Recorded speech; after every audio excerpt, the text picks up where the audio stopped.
जय श्री माताजी। विश्व के सभी साधकों का आज सुबह के ध्यान सत्र में हार्दिक स्वागत है। कुंडलिनी चढ़ाकर बंधन लेते हैं।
तीन महामंत्र, तत्पश्चात श्री गणेश मंत्र।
अपने चित्त को सहस्त्रार पर स्थित करते हैं।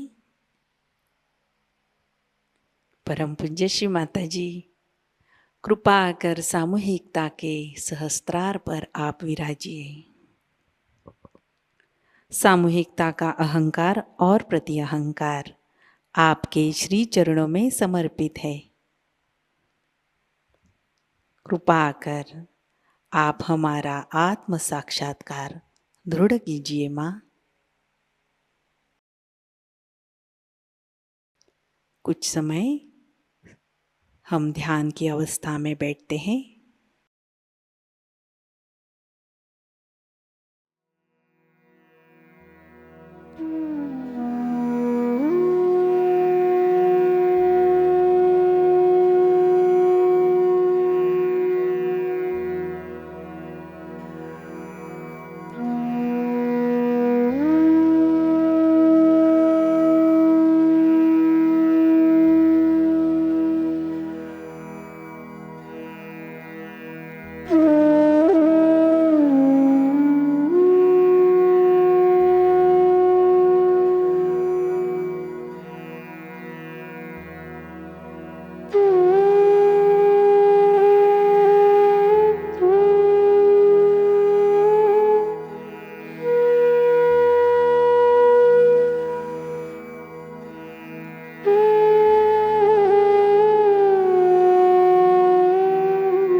चित्त को सहस्त्रार में स्थित करते हुए हम अमृतवाणी ग्रहण करते हैं।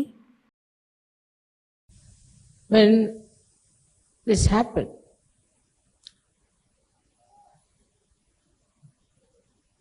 I thought that how will I talk to people about it?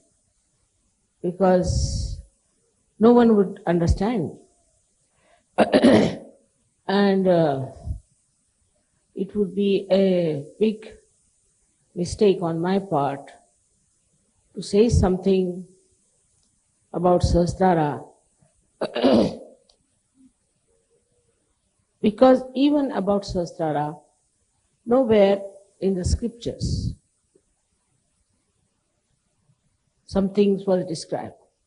It was absolutely a ambiguous description, I would say, where people could not have even thought that there is a realm beyond Sahasrara. And one has to enter into that realm where is the reality. That time what I saw around me, I felt is all darkness. And unless and until there are many lights, people will never realize that how important it is to have lights. It is a human error also all the time that if somebody achieves something, then they put that person onto a shelf. For example, Christ, all right, he was Christ, we are not Christ. Muhammad Sahib, he was Muhammad Sahib, we are not Muhammad. Rama was Rama, Krishna was Krishna. We are not that. How can you expect human beings to behave like them? So, absolutely they are separated. The divine personalities away, very much away from human personality. It was just a adoration, I can say, faith. But when they said we tried to follow them, they could not. They could not follow them. Because I think human movement is on parallel lines with the divine. And these lines do not meet. Unless and until you give them self-realization.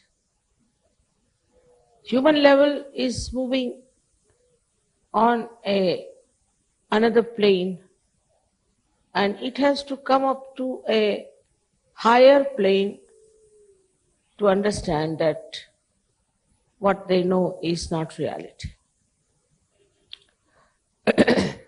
I wouldn't say what is needed for that.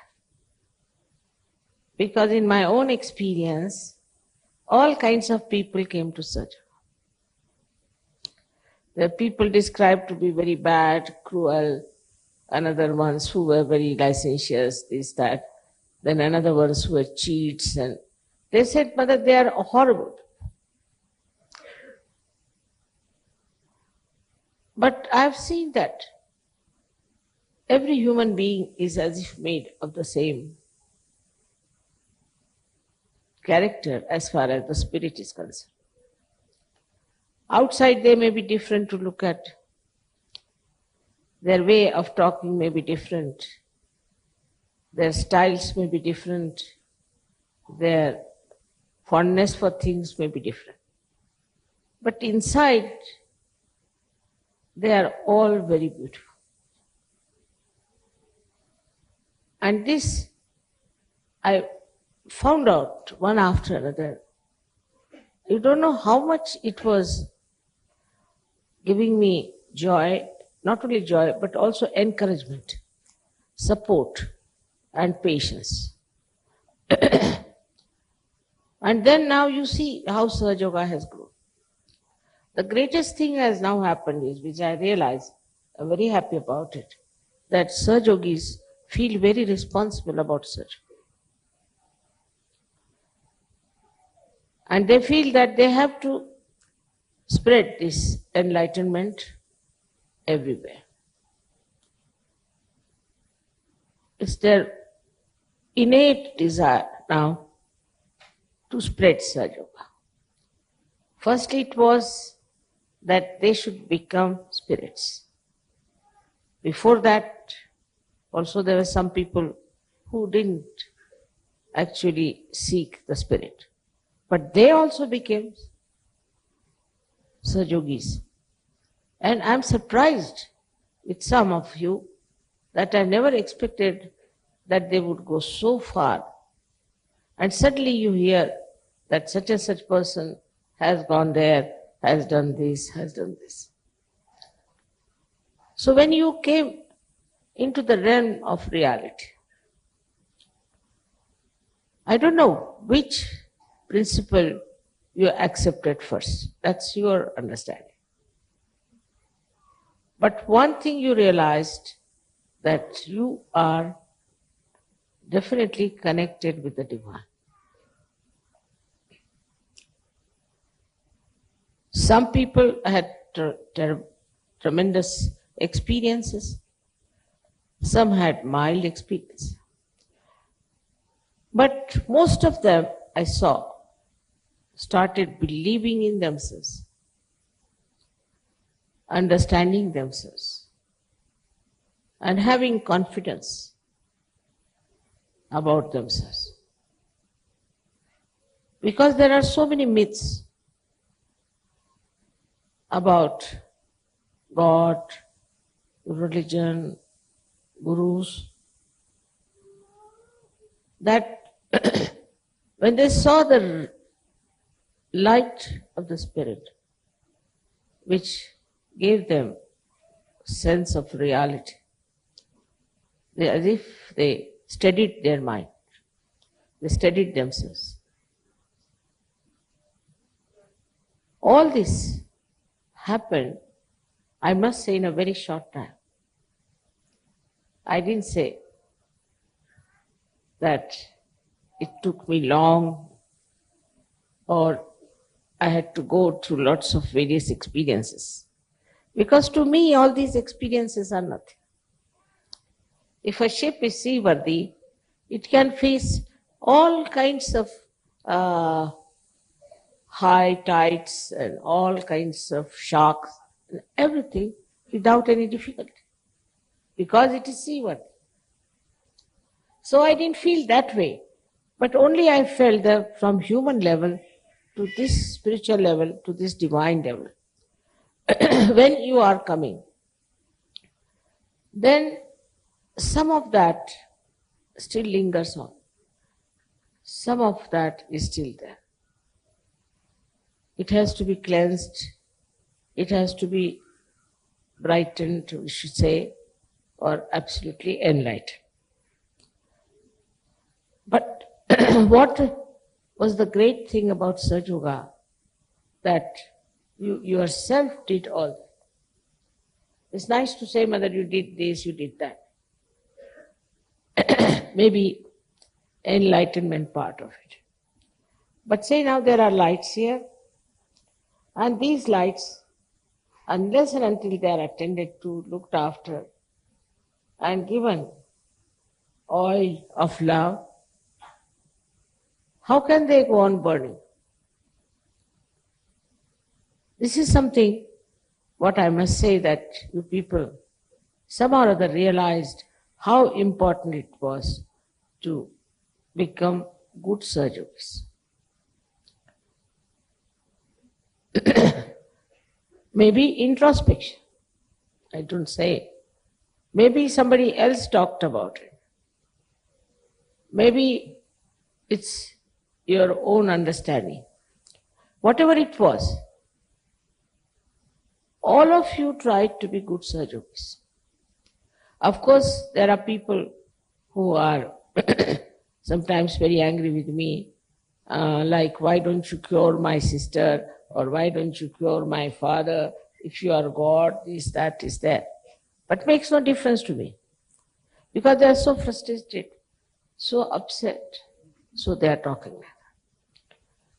If you see one or two persons here and there, you see here thousands, such beautiful people. It's complete emancipation of this earth, of this globe, I'm sure will take place if you people all take up the responsibility. The responsibility has certain problems which we should know.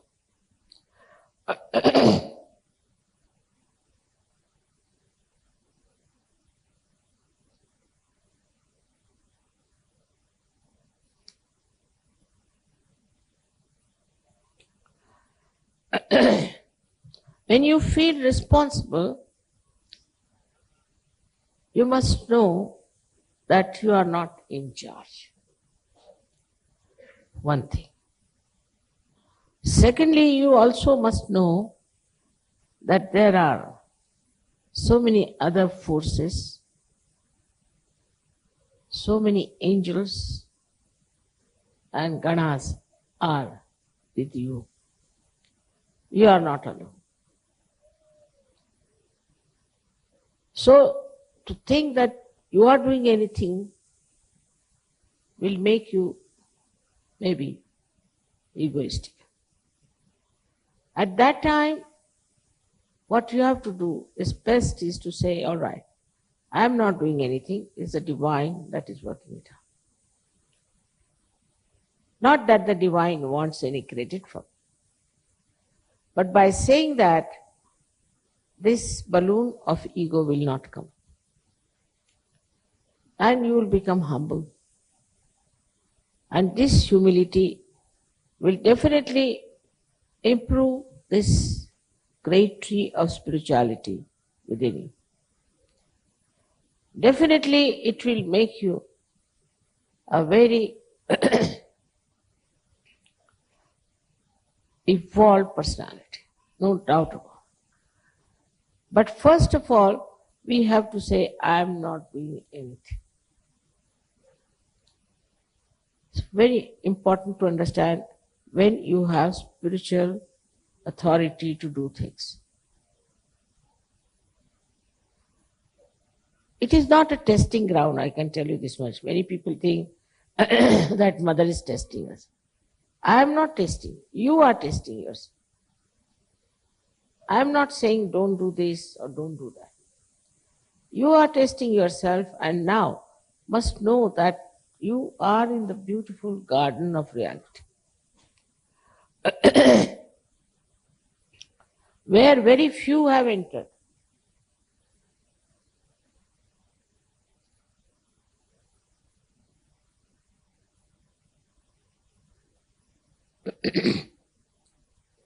And there in that garden, when you enter, what do you see? Is everything is full of beauty. Every person has something sweet about himself. Because all other Sahajogis are also having the same kind of experiences of this reality, which cannot be described in words, but you start feeling it, that oneness, that nearness, that friendship, without any expectation. You start feeling, oh, it's a Sahajayogi, a kind of a complete integrated organism as you become an organization, I should say, which is a living organization. In that you do not feel you are something separate. Any Sahajayogi, whether he is highly placed or he is not doing much in life,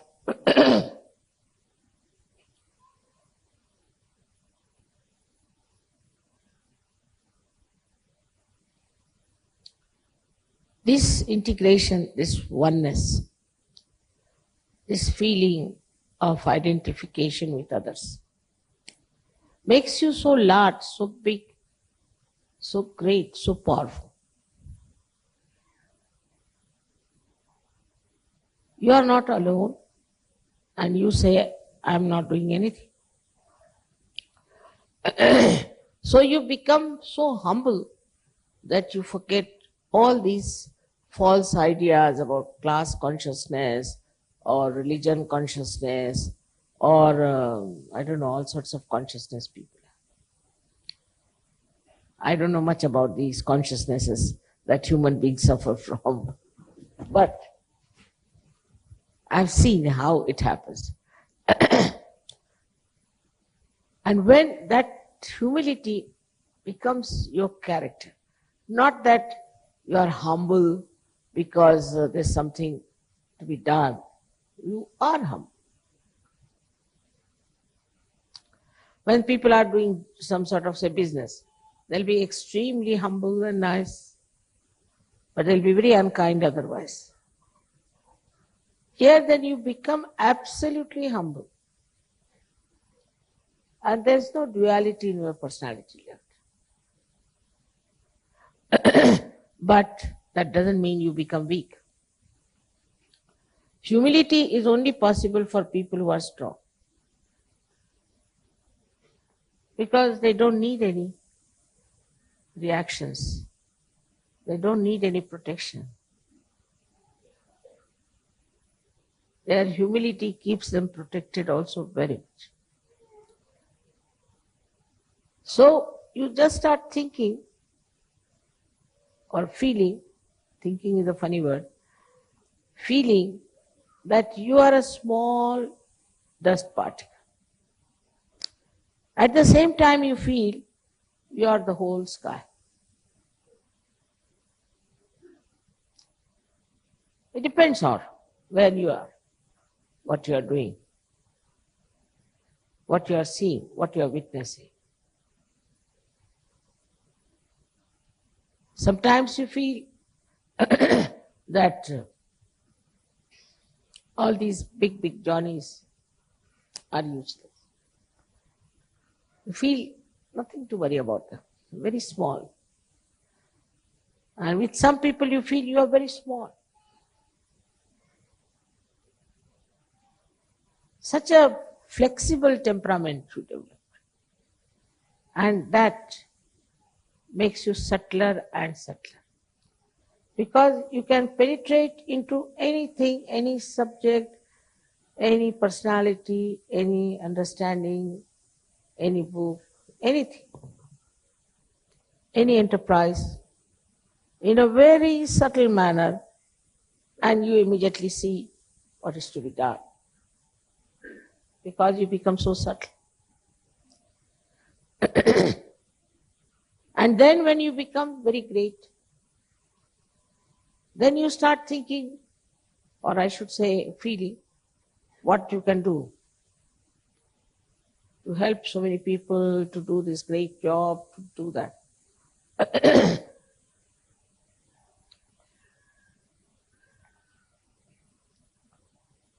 This when happens to you,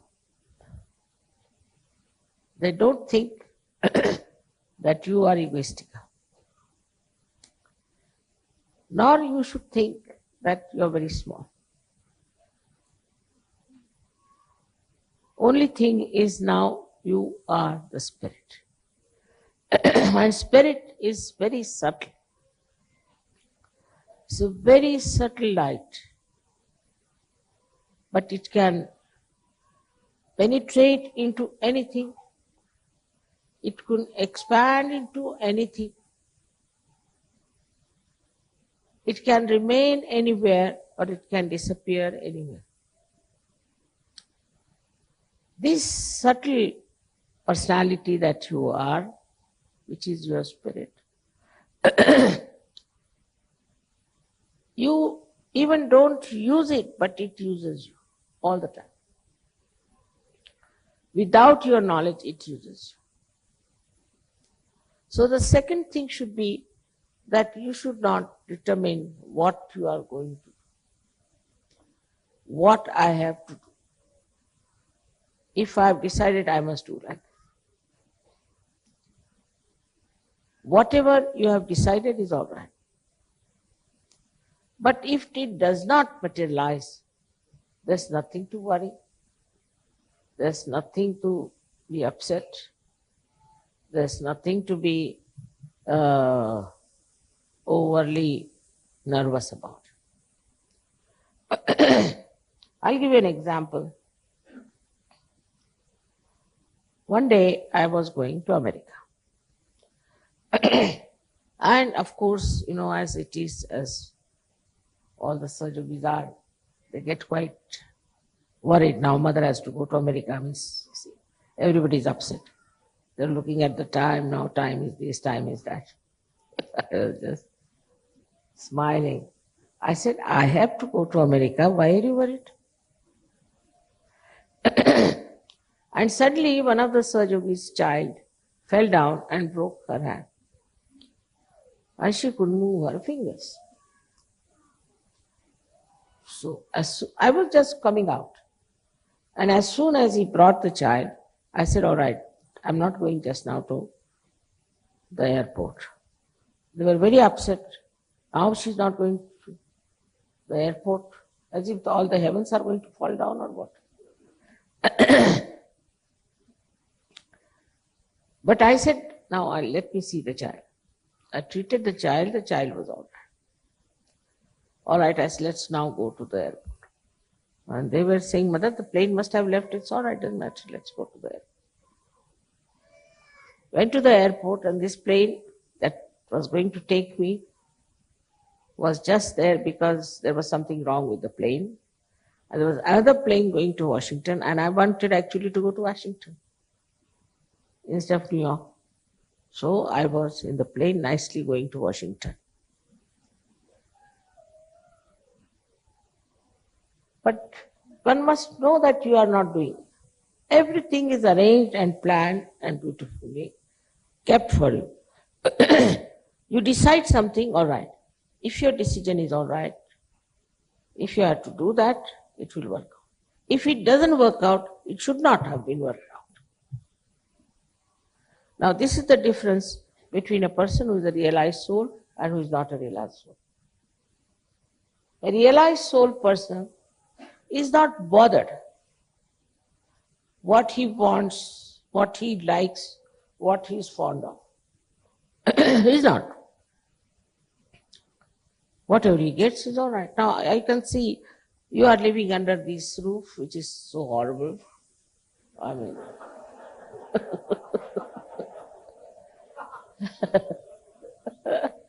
there's no proper arrangements here, nothing. I don't know how you are living here. I mean, I just don't know what to do. And we are trying to get a land, and this landowner is such a greedy fellow, but I don't mind the greed part, but still he's not yet giving us the land. It's all right, now what to do? But you all enjoy it. You don't mind. Otherwise, normally people would say, you know, I want this kind of a room and I want this kind of a house and this and that. That you can live under any circumstances because you don't worry about your physical comfort anymore. What you think of your own spiritual comfort.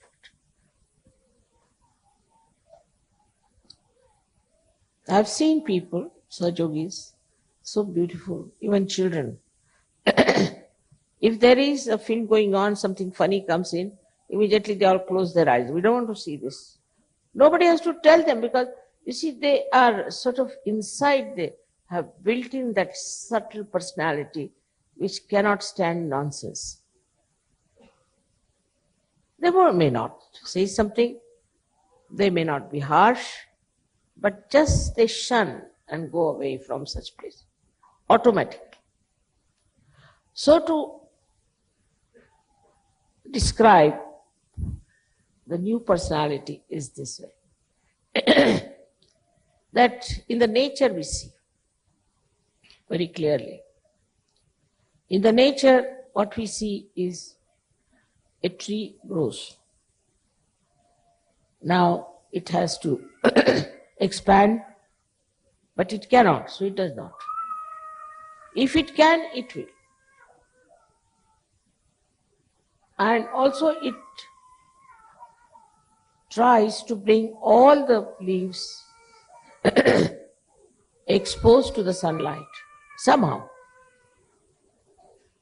So I don't think the trees have that much intelligence to organize it. But there is something that organizes them so beautifully. Now, it's not only one tree, thousands and thousands and thousands and thousands. The one who does all that is the one with whom you are in contact. The trees are not. They are just playing into the hands of nature. But they cannot manipulate, maneuver, understand this divine power. They cannot. Animals cannot. Even human beings cannot. But you can, because you have crossed the limit of this human bondage. And now you are just like great citizens of the great realm of divinity. So this divine force helps you, works out everything. And also it takes you, it guides you, it manages you. So what you have to do is to keep yourself open for the guidance. At the same time, you must act, because the guidance will also come from within, by which you will know this is what I have to do. Now supposing even then you feel that this was not achieved by you, and you feel that still I don't know why I couldn't get what I wanted. Try to understand that is what is the best for us. But it never means that you should give up. You should not desire. I have seen Sahajayogi's desires are much more powerful than mine. The reason is I am desireless. I have no desires as such. Try to fathom out if I have any desires. I see I have no desires of any kind. Or I do not earnestly want anything. That you can say it's a very frivolous temperament. But it all, very different with you people. You people are very differently made because you have achieved something.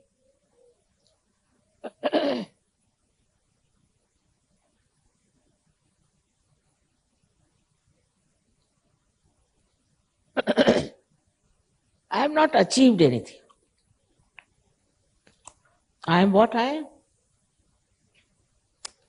Because you have achieved something, you know how you were and what you are now. Because of your achievement, I think it is a boon that whatever you desire works out. Because you have worked so hard, it's a boon. It's a special blessing for you, whatever you desire. So many times I've told you now, don't desire anything which is not proper. Because whatever you will desire, that works out. And that will be effective. Now try to realize that you are no more ordinary human beings. You have crossed the bondage, and now you are not even in the Sahasrara, you are beyond it. Sahasrara is the limbic area, and this limbic area is closed like a lotus. And when you get your Kundalini entering into it, then this lotus opens like this. And that's what is written in the Bible, that I'll appear before you like tongues of flames. It's the divine say. So these petals are nothing but nerves which are enlightened, just like these, and they look like flames. But these flames are not with any heat. We call it in Sanskrit tapahina. No heat.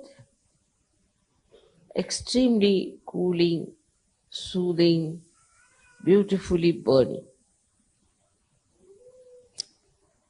So when this Sahasrara lotus opens, then the Kundalini pierces through your fontanelle and you get your realization.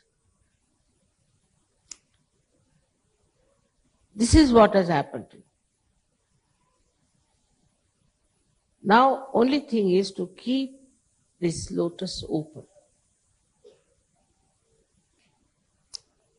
And there where we fail, sometimes, because still there are some lingering human feelings within us. Firstly, it is covered with the with the ego and the conditioning, or with the superego, two balloons. These two balloons again and again try to close the Sahasrara.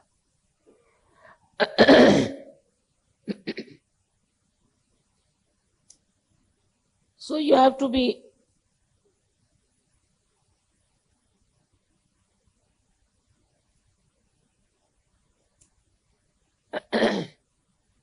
on the guard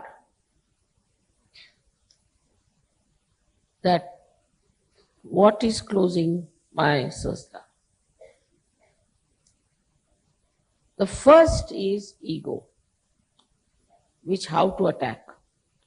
Because you want to attack your ego, you'll have to attack through ego only. That's the only vehicle.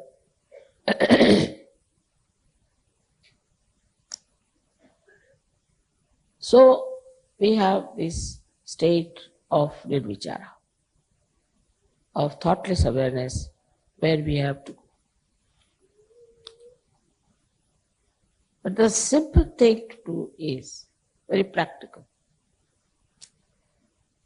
Try to understand why you are being egoistical. With whom are you angry? Why are you angry? What makes you think to dominate someone, or to control someone, or to check someone? Why? The mind will not answer.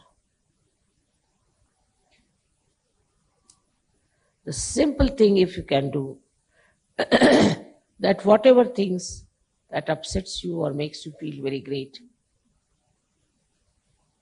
try to understand that compared to you, nothing is greater. Compared to your love, nothing is greater. Compared to your compassion, nothing is greater. Because in this, there is the light of the divine truth. You hate someone, you get angry with someone, just know that you have to love that person. Now, how will you love that person? There's no way to have any measurement of that. But love itself will suggest how satisfied you are feeling, how happy you are. I'll give an example. The other day I received a letter from someone challenging me very much from Poland, that her mother is sick with something, cancer or something, and challenging me all the time. If you are God, you must create. You are my mother, if you are God, do this, do that, do that. Very amusing. I said, all right. I put my attention to this lady. Perhaps the mother is better. But instead of getting angry, I said, she's so frustrated, she's so upset, she's so worried. Even if she says, if you are God, she's challenging me, it's all right. Makes no difference. Whether she calls me God or not God, makes no difference. Whatever I am. So instead of getting angry, I felt tremendous compassion for her. She's a human being, and her mother is so sick, and if that's the only source of her life, then I can understand why she is so upset.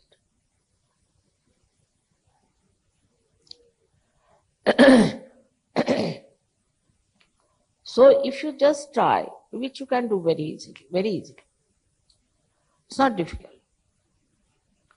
Because you are realized souls. I'm talking to saints. If you just put your attention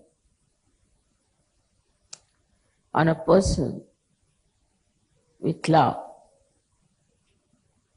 then what happens? You get understanding. Understanding of that person. You realize, as if identified with that person. Then you realize, if I was in her place as a human being, what I would have felt. This desperation, this anger. If I was that, if I was the same type of person with the same kind of problems, then what would I do?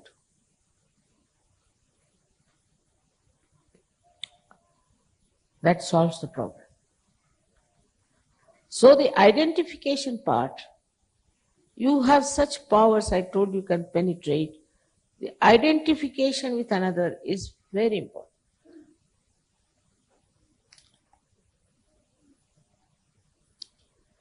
And you can do it. Because you are realized souls, you can do it. Just place yourself in the same position as the other person is. And then you'll realize that you have powers of love. And identification is the only way I think one can understand love. This ego will immediately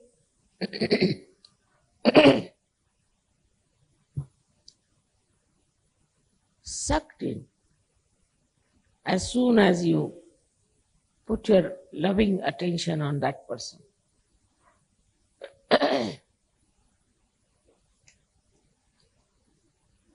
In your lifetime, you'll get so many experiences like that. You'll be amazed at yourself, how can I do all these things? Because you are a realized.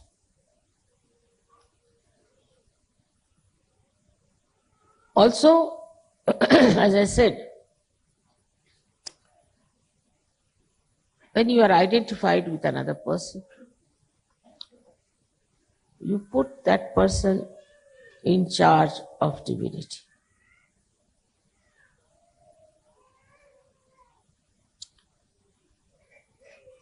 Just a feeling of oneness. Sometimes also we have very wrong idea about ourselves and about others. In small things also, we have our own ideas about something. Say some sort of a living standards some people have, we like it. I don't like it. I like it and I don't like it. Not a saint. Saint never says that.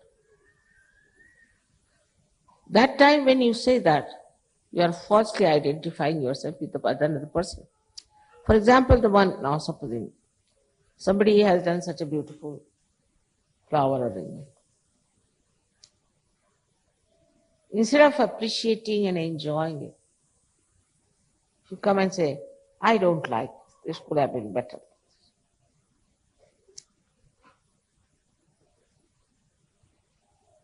Just to, I don't know why people say that. But if you identify yourself with the man who has done it or the gentleman who has done it, you will enjoy it the way that person enjoyed it doing it. Because you are just thinking about yourself, self-opinionatedness, with which you think that this is not done so good, that could have been better, this could have been better.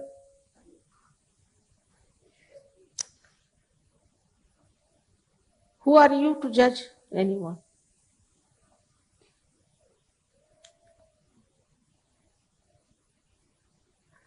This criticizing nature comes from a terrible misunderstanding about oneself.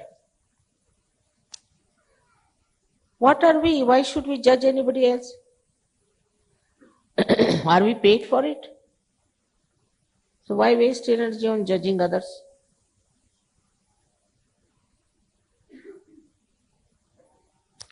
We should see what is good in others. Because in the realm of reality, it's all good, everything fine, everything first class. But if you are trying to see what's wrong with others, then you are not in reality. You can watch, you can witness, but you do not get upset with it, or you do not even say something that would upset others. You're watching it, it's all beautiful. I mean, just the joy of the person who put it, all these beautiful things, of all the persons, is just bubbling through that. But unless and until you are identified with those who have done this, you might say this should have been better, that should have. You can be in the same position. Supposing you do something, another one will come and say, oh, you should have done it this way, that. Wasting our energy for nothing at all. Our energy is spiritual energy. Then again you become like the sky, I told. The greatness. They are too great to bother about these things. Wasting our energy on very, very trivial things, any useless things, and just making yourself small.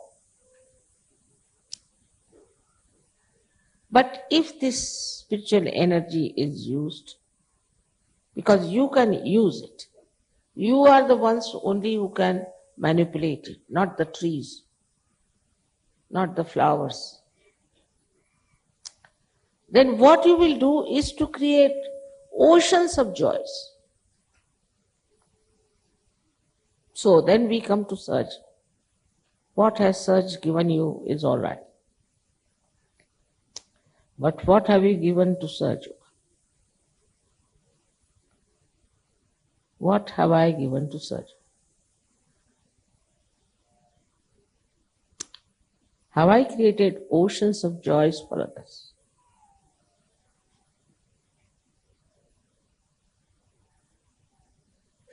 What kindness I've shown, what compassion I've shown, what love I've expressed. All right, whatever Sahajayoga has given, we have taken it for granted. Once they come to Sahajayoga, they think it is a contract already signed. And if this thing doesn't work out, then what is it? We had a contract with God, and they says we have not been awarded fully for whatever we have paid, whatever we have done. But what have you done?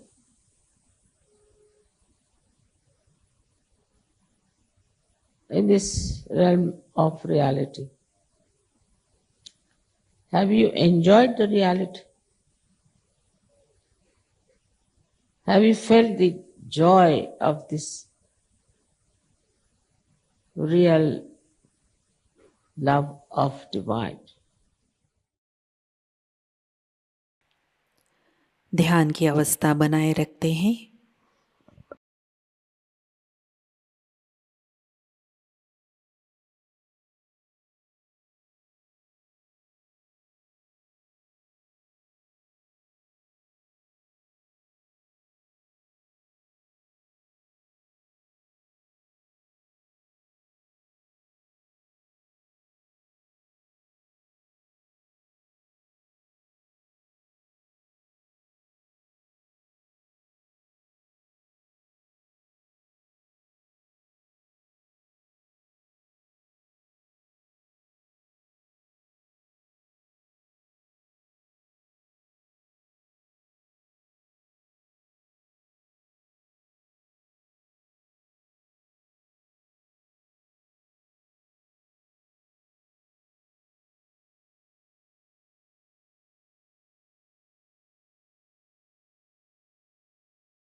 जय श्री माता जी।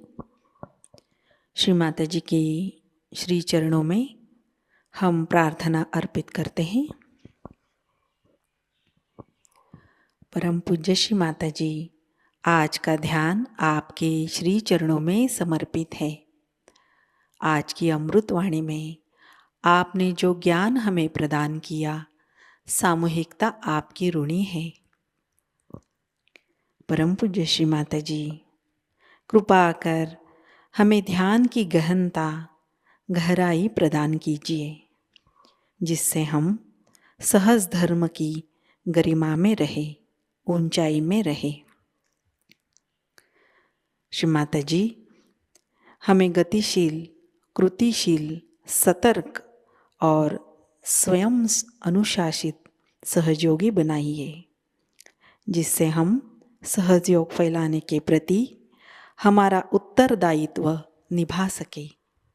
कृपा कर हमें आध्यात्मिक प्रगति की ओर अग्रसर कीजिए। श्री माता जी, हमें भौतिकता के भ्रम से, कुसंस्कारों से दूर रखिए। हमारे अंदर निर्लिप्त साक्षी भाव प्रस्थापित कीजिए। श्री माता जी, इस ध्यान सत्र में अगर हमसे कोई गलती हुई हो, कृपा कर हमें क्षमा कर दीजिए। हमारी प्रार्थनाओं का स्वीकार कीजिए और हमें आशीर्वादित कीजिए। आपके श्री चरणों पर कोटि कोटि प्रणाम, अनंत कोटि प्रणाम। जय श्री माता जी। कुंडलिनी चढ़ाकर बंधन लेते हैं।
आज सभी का दिन मंगलमयी हो।